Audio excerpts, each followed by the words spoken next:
listening. No, I waited for your go ahead, but you were still on to everything and nothing. Oh,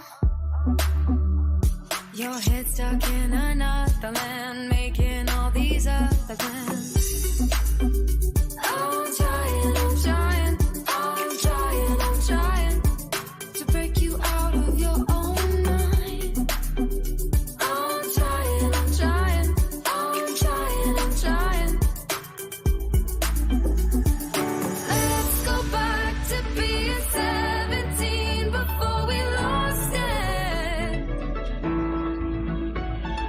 I know you've been wondering, is this what I really wanted?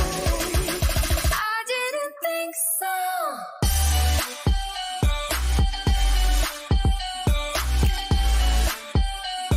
No, I didn't think so.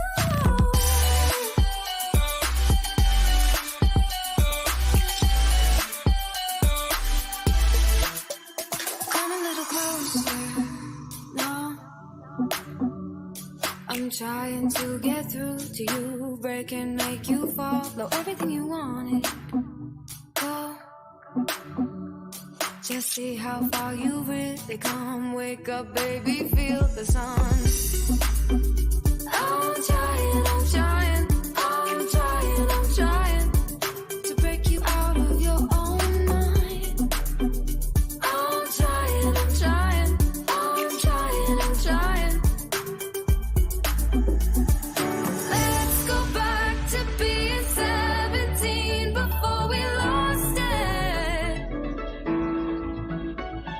I know you've been wondering, is this what I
Oh snap.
Access and Conversation, presented in Voice of America headquarters by Mike Pompeo, U.S. Secretary of State.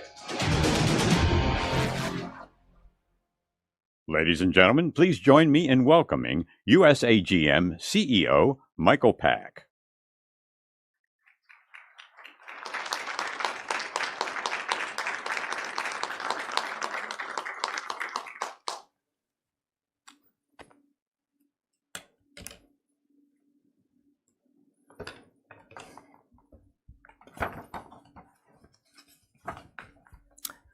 Hello, and welcome to everyone joining us live, both in person and virtually all over the world.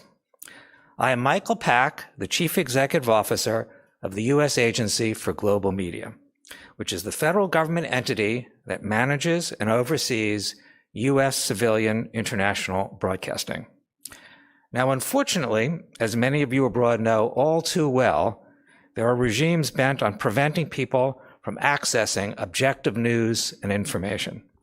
To keep power, they manufacture and propagate false realities, seeking to control thought and belief and ultimately action.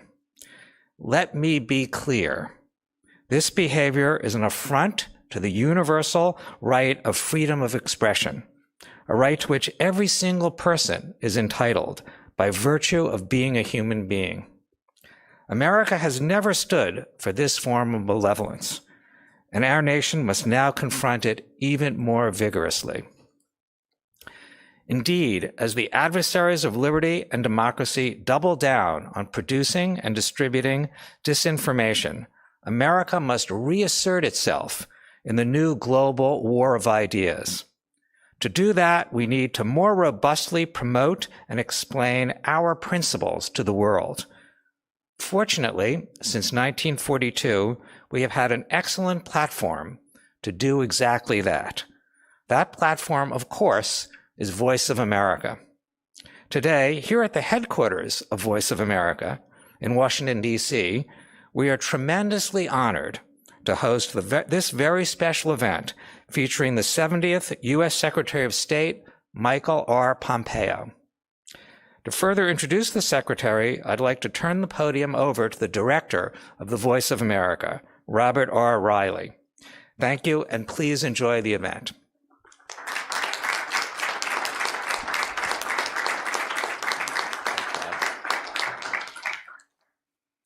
Thank you, Michael, and for your unstinting support. It's greatly appreciated.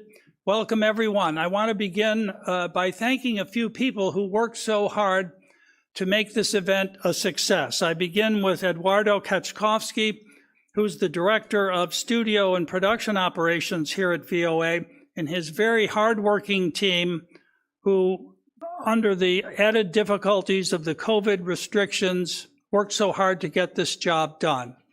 I want to thank John Lipman, the Deputy Programming Director, with his daily meetings for shepherding this all through and pulling it together, and most especially the Deputy VOA Director, Beth Robbins, for all the hard work she has done. Now, it's a pleasure to introduce a man who needs no introduction.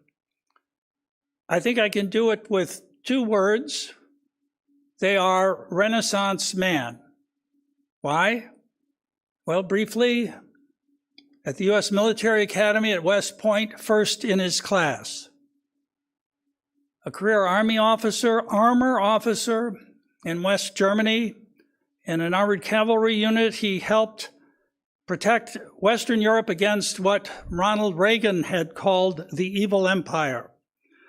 Now, Ronald Reagan was known for saying some other things. He was very fond of saying there's nothing better for the inside of a man than the outside of a horse. It's been a long time since we've had horse cavalry, but with a little twisted emphasis on what he said, I've heard that the Secretary is occasionally heard to say, life is always better in an M1 tank. Well, after his military career, Mr. Pompeo went on to Harvard Law School, where he excelled with the Harvard Law Review. After law school, he went to Kansas and began a successful business career. He founded Thayer Aerospace where he served as CEO for more than a decade. He later became president of Century International. From thence, he ran for Congress successfully in the 4th District of Kansas.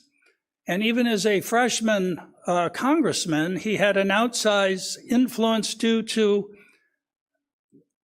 the depth of his knowledge on foreign policy and intelligence issues and his powers of persuasion.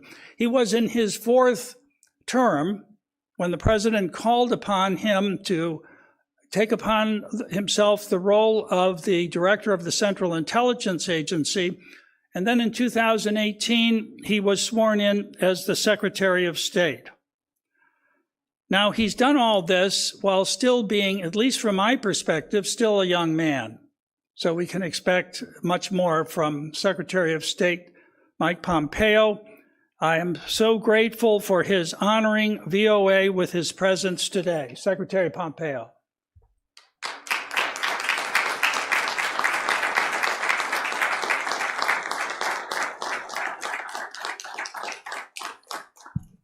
Thank you. Good afternoon, everyone. Thank you for the warm welcome. Michael, thanks for your leadership of this incredibly important institution. And Bob, congratulations on returning to the helm of ᴪOᗰE. I am truly happy to be here. I'm honored to have been requested. And it's always fun to be with a fellow tanker, too. I want to acknowledge the other network chiefs who is with us today. Steve Yates of Radio Free Asia. Steve, where you at? Nice to see you. And a note of appreciation, too, to the Voice of American Journalist staff and to all those watching and listening. I've sat down for interviews with many of you in the far corners of the world. They have always been a joy. And speaking of which, too, I understand that this speech is being broadcast on TV, radio, on your website, social media, in more than 40 languages. Hats off to the translators. I have no idea how anyone can translate my talking into Uzbek this quickly. That guy or gal deserves a bonus, Bob. It's great to have this opportunity. I've been following the work of Voice of America for decades. And as Bob just mentioned, I started my career as an Army officer, patrolling the Iron Curtain, freedom's frontier.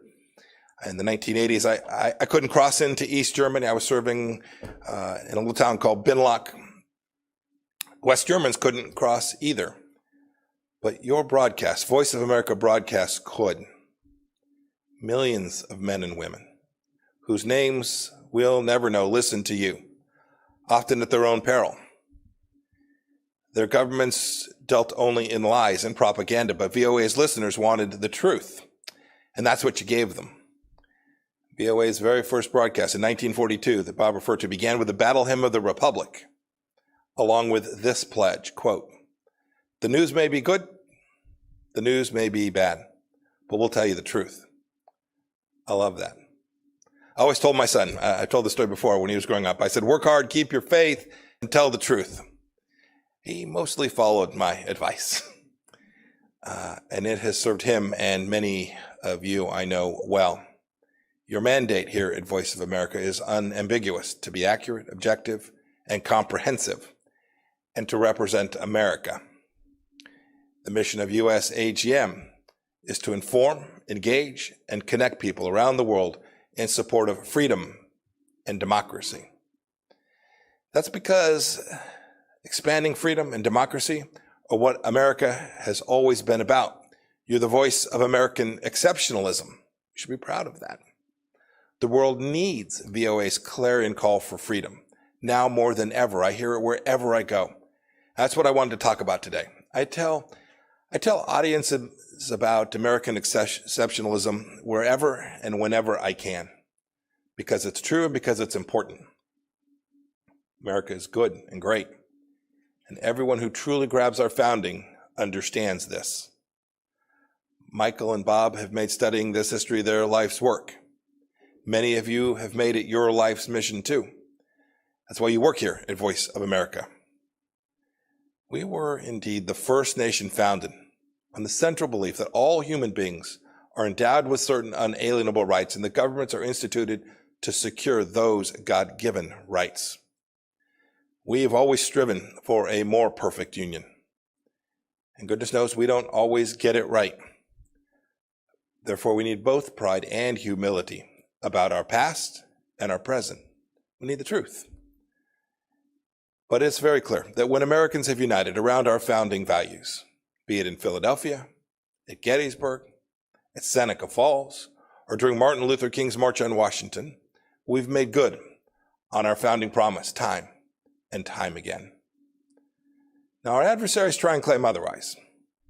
When the Chinese Communist Party attempted to exploit the tragic death of George Floyd to claim their authoritarian system was somehow superior to ours, I issued a statement which read in part, quote, "During the best of times, the People's Republic of China ruthlessly imposes communism. But amid the most difficult challenge, the United States secures freedom. There is no moral equivalence. This is a self-evident truth. It is not fake news for you to broadcast that this is the greatest nation in the history of the world and the greatest nation that civilization has ever known.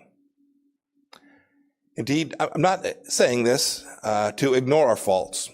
Indeed, just the opposite. It is to acknowledge them. But this isn't the vice of America, focusing on everything that's wrong with our great nation. It's the voice of America. It certainly isn't the place to give authoritarian regimes in Beijing or Tehran a platform. Your mission is to promote democracy, freedom, and American values all across the world. It's a U.S. taxpayer-funded institution aimed squarely at that. Indeed, this is what sets VOA apart from MSNBC and Fox News and the like. You can give voice to the voiceless in dark corners of the world. You're the voice of American striving. You're the voice of American exceptionalism. You are indeed the tip of freedom's spear. Now look, like many government agencies after the Cold War ended, our international broadcasters, well, they lost their way. Many of you know this. And there were, I'm sure, many reasons. The Soviet Union had collapsed, the wall had come down, names like bin Laden and Zarqawi and Baghdadi weren't widely known. In fact, many wrote that history was over. We allowed security protocols to lapse, and VOA lost its commitment to its founding mission. Its broadcasts had become less about telling the truth about America and too often about demeaning America. In 2013, one of my predecessors described the Broadcasting Board of Governors as, quote, practically defunct, end of quote. Look, that's in part why Congress created the role of CEO of the US AGM on a bipartisan basis. And it is again why I'm here today. I read that some VOA employees didn't want me to speak here today. I'm sure it was only a handful. They didn't want the voice of American diplomacy to be broadcast on the Voice of America. Think about that for just a moment. Look, we're all part of institutions with duties and responsibilities higher and bigger and more important than any one of us individually. But this kind of censorial instinct is dangerous.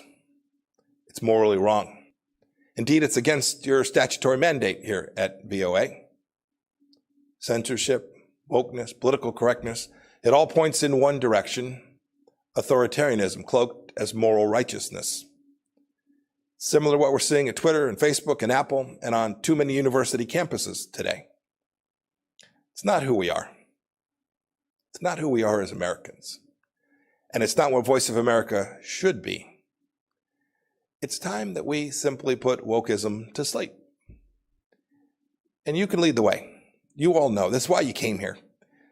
There's a new dawn here at Voice of America. The American public doesn't know this, but when Michael took office, some 1,500 employees, almost 40% of the workforce, had been improperly vetted, including many with high-level security clearances.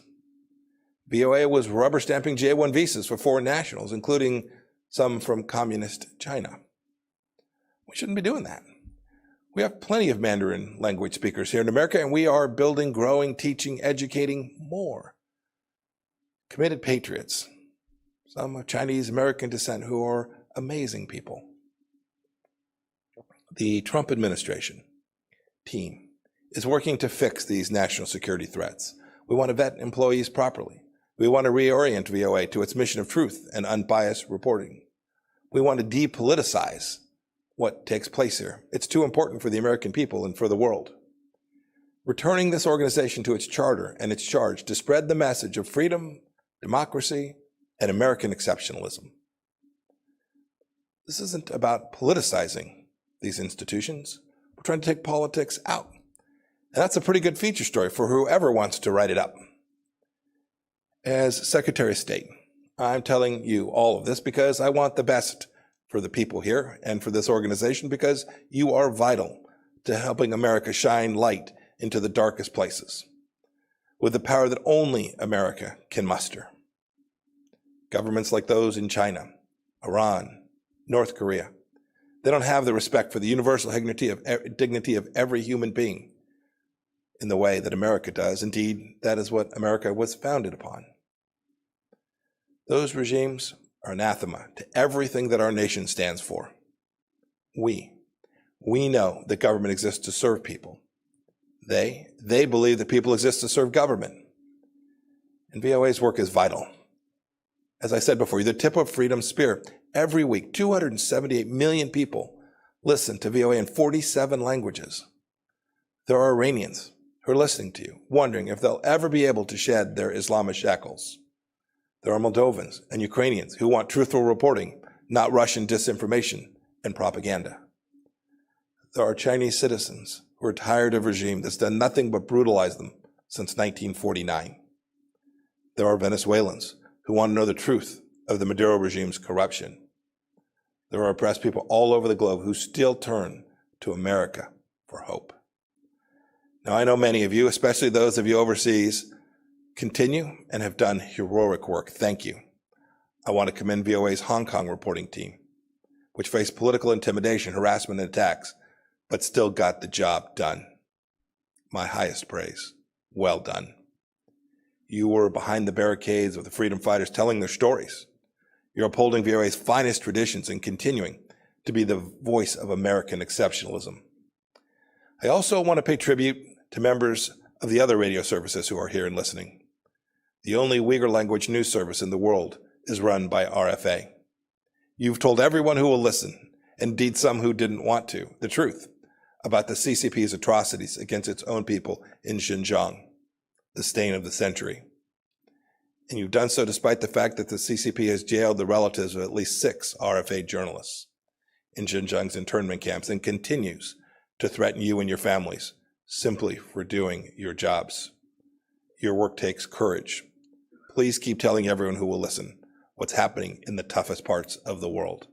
The world expects it, and America will be better off for it. I want to leave you with a quote that conveys why the VOA's mission is so critical before I take some questions from Bob. This quote's from a ways back. It's from George Washington. He said, quote, "Truth will ultimately prevail where there is pains to bring it to light," end of quote. When America brings truth to the world, we bring light. Don't forget that. It's what you do. May God bless you. May God bless the voice of America, and God bless these United States. Thank you all.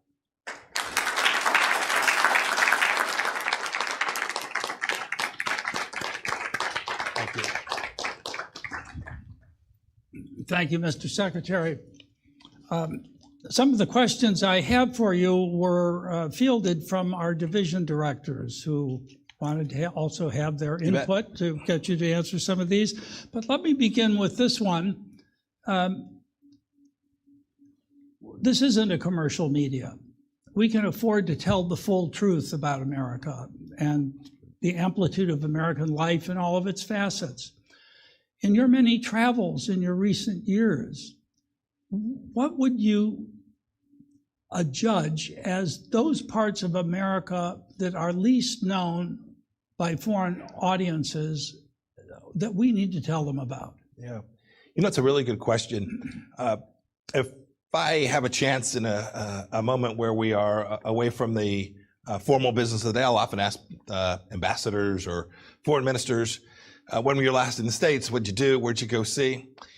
The answer is almost always, I went to New York, I went to Washington, I went to San Francisco, or I went to Los Angeles. The adventuresome may have traveled all the way to Boston. Boy, that's not representative of all of who America is. I'm from Kansas. It's a different place in so many ways. It's engaged in different businesses. Its government is different. Its people think about the world in a different way. These stories from places other than the coasts are important. And that extends to rural parts of South Carolina, to Appalachia, to folks who live up in Minnesota and along our northern border along Canada. There are so many different facets of the United States that I think if you asked people around the world, they would only know this place we are here in Washington, or maybe our financial center in New York. I hope that you all get a chance to tell those other stories. And I'd add one last piece. It's not just geographic.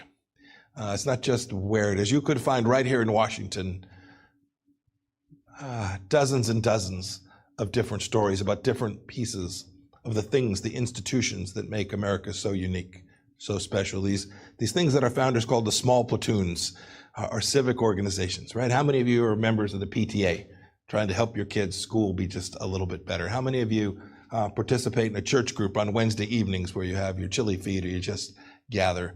Those are important parts of American life that have made us so unique and so special. And I want people all across the world to see those things, because those institutions form bedrock of our nation, and they can help their countries too. Thank you, Mr. Secretary. You've made some very eloquent speeches about the relationship between American founding principles and U.S. foreign policy. How would you prioritize those fundamental rights, some of which you referred to in your remarks, when you, with the limited time with foreign heads of state, want to have a clear message? You've been very forthright on freedom of religion, freedom of the press, freedom of... How do you prioritize those, or is the prioritization custom made for the country you're addressing? Bob, it certainly does vary by where you are and the situation that you find that government, and frankly, the traditions of that country. The Unalienable Rights Commission, led by Professor Marion Glendon and Peter Berkowitz at the State Department, it's a great report. It's 50 pages. I'd urge you to go read it. You'll agree with some of it, some you may not. But what it tried to do was to take this human rights project from the 20th century that has just fallen away. It lost its capacity to understand the things that were contained in our founding about how human rights are formed. It had moved away even from the Universal Declaration of Human Rights. And what I wanted to do in that was to reground American foreign policy and how we thought about human rights. And I think the report captures it pretty well. Your point about religious freedom and the capacity to speak freely, two core rights that if a nation gets it wrong, it will be less secure, it will be less prosperous, its people will be less whole. And so we've spent a lot of time talking about those issues around the world. We've made progress in certain places, other places we've not, but it's important that American leaders, not only the Secretary of State, but all of us, acknowledge those shortcomings when we speak with foreign leaders and get them headed in a better direction for their people. I'm proud of the work we've done in this regard. These principles matter. Their execution and implementation is complex because foreign policy always is. There are competing priorities. But America can never walk away from those central principles and understandings. And we know the difference between rights-respecting countries and those that aren't. And we have an obligation to call each of them precisely what they are. Now, as you well know, we're at the cusp of a change in administrations. On certain foreign policy issues, there seems to have formed a bipartisan consensus. For instance, perhaps China, on both sides of the aisle, is seen as the principal challenge to the United States today. Are there others? North Korea, Venezuela, Iran? On which of these do you expect some continuity with the new administration, and where do you perhaps see what may come as the biggest changes? Look, it's an important question. Leaders always want to understand that when you make a commitment to them that it will survive. We have elections every 2 years here, federal elections. We have presidential elections every 4 years. Look, your point about the threat from the Chinese Communist Party, I think, is right. President Trump rightly identified this when he started campaigning back in 2015 as the singular threat to the centrality of Western thought in the world, the idea that we're going to have a rules-based system that respected property rights and human dignity. China is singular in the threat it poses to those things. And I do think there's a consensus there. I've worked with Democrats on many important issues, in Hong Kong and issues, as I referred to the Uyghurs in Xinjiang and the atrocities taking place there. So I do hope that stays the same. I hope too, even in the Middle East, even where the previous administration had a different approach with respect to the Islamic Republic of Iran, it's not 2015. What has taken place in the Middle East in these last 4 years, whether that's the efforts we have put to constrain the theocracy, the kleptocrats in charge in Iran, the work we have done with the Abraham Accords, the work that we've done to recognize the fundamental understandings of Israel as a nation that has a right to exist, and its capital is in Jerusalem. It is the home of the Jewish people there. Those are things that I believe will be lasting, because I think the people of those nations want them to last, and I hope that the next administration will continue to build on them in a way that continues to build out peace and prosperity among all the nations in the Middle East. I'm hopeful that that will take place. I noticed over the weekend you signed a joint declaration with 4 other foreign ministers, Australia, UK, New Zealand, regarding the recent arrests in Hong Kong. You also removed the restraints on high-level diplomatic contacts between the United States and Taiwan, and apparently the U.S. ambassador to the UN will be in Taiwan soon. What do you expect to accomplish with this flurry? Yeah, well, flurry, I find funny. I should have chosen another word. But no, I get it. Look, I wish these things had been done a long time ago. These weren't rushed. These were considered efforts that we made, and they're an important part of the strategy that we've laid out with respect to how to protect and preserve American freedoms vis the challenge that the Chinese Communist Party presents. Look, one of the core problems, I gave some remarks where I talked about China and said, no matter what it is they say, we must distrust and verify. And you referred to the arrest of these some 50 people in Hong Kong. The Chinese Communist Party made a promise to the people of Hong Kong, and they walked away from it. The Chinese Communist Party has a commitment, a set of understandings we have with respect to Taiwan. We need to hold the parties accountable to those commitments as well. The Chinese Communist Party promised President Obama they wouldn't arm the islands in the South China Sea, and they turned around and did it, and there was almost no cost imposed. We have attempted to deliver a clear understanding of the requirements that we have for the Chinese Communist Party and how it should behave, that aren't frankly very different from what we expect of any nation with respect to how they interact with the United States. And we do that because we have a responsibility to preserve and protect security and prosperity for the American people. Our policy with respect to the Chinese Communist Party has furthered that, and this will be a long challenge. The Chinese Communist Party has a clear intent for hegemonic dominance, and we have an obligation, a responsibility to the American people and frankly to freedom-loving people around the world to make sure that that is not the world that our children and grandchildren live in. It's interesting, in meeting with the division directors of Voice of America, how frequently in those meetings the name of China comes up. When I ask them what's on the horizon, what are you noticing, it's China. Latin America, China. East Africa, China. And it's not simply the Belt and Road Initiative, it's their information strategy, how they get affiliates in those regions of the world, how they feed them free stuff, and they're, as you know, a whole of government approach. Now, the United States isn't whole of government, but Voice of America is here to do our part through our bureaus and through our reporting. What do you think we can do better to help highlight the dangers these things represent when seen together rather than as a separate series of approaches?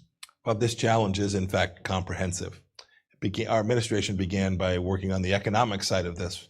Right? The president placed tariffs on Chinese goods. He's tried to stop intellectual property theft, denying tens of millions of jobs in the United States of America because they would steal our information, take it back to China, build it, and then dump it here in the United States. It's information. You talked about that. This is ongoing. Take the issue of the Wuhan virus. It has now, I understand the Chinese Communist Party is now going to permit the World Health Organization to go in and find out where this all began. but it took months and months of effort to do that. We are now more than a year on. We still don't have access to important information about how the virus began. It's important for health and safety and to make sure that something like this doesn't come out of China again. Your team can report these things, report these facts. Your point about it being a global phenomenon. I have a bureau. I have a China desk. I have a East Asia Pacific bureau. We have an Indo-Pacific strategy. But every one of my ambassadors and chiefs of mission understands that China presents a challenge in their country, wherever they may be, in Africa, in Latin America, in Southeast Asia for sure. And our team on the ground is working to protect American security from the Chinese Communist Party in the country that they have been assigned to. I hope your reporters, no matter where they find themselves, if they are in South Africa or in Morocco or wherever they are, observes the activities of the Chinese Communist Party inside of their country and how it impacts the people of those countries as well. If I may ask a last question, this one more related to Russia. The United States seems to be shrinking its footprint in Africa, so is France. Russia is increasing its. Is this the result of a judgment on the part of the United States that disorder on the African continent is less of a problem or less of a threat to our interests, or how would you? So the forces, the disposition that the DoD has made has really been about the counterterrorism fight more broadly. How is it that we allocate U.S. resources to keep the homeland safe? So the decisions the president has made with respect to Afghanistan and the Middle East broadly, Syria, you talk about North Africa as well, has been to allocate the capacity of the United States to preserve and protect the homeland. I'm always mindful, and it's easy to write about, if you just focus on troop numbers alone, if you say the United States used to have 1,000 people, now they only have 800, or they used to have 800, now they only have 400, you may well be missing America's capacity to preserve and protect itself. I was the director of the CIA. I know the other tools and capabilities that we can bring. They are unseen. They don't get reported from the podium at the Department of Defense.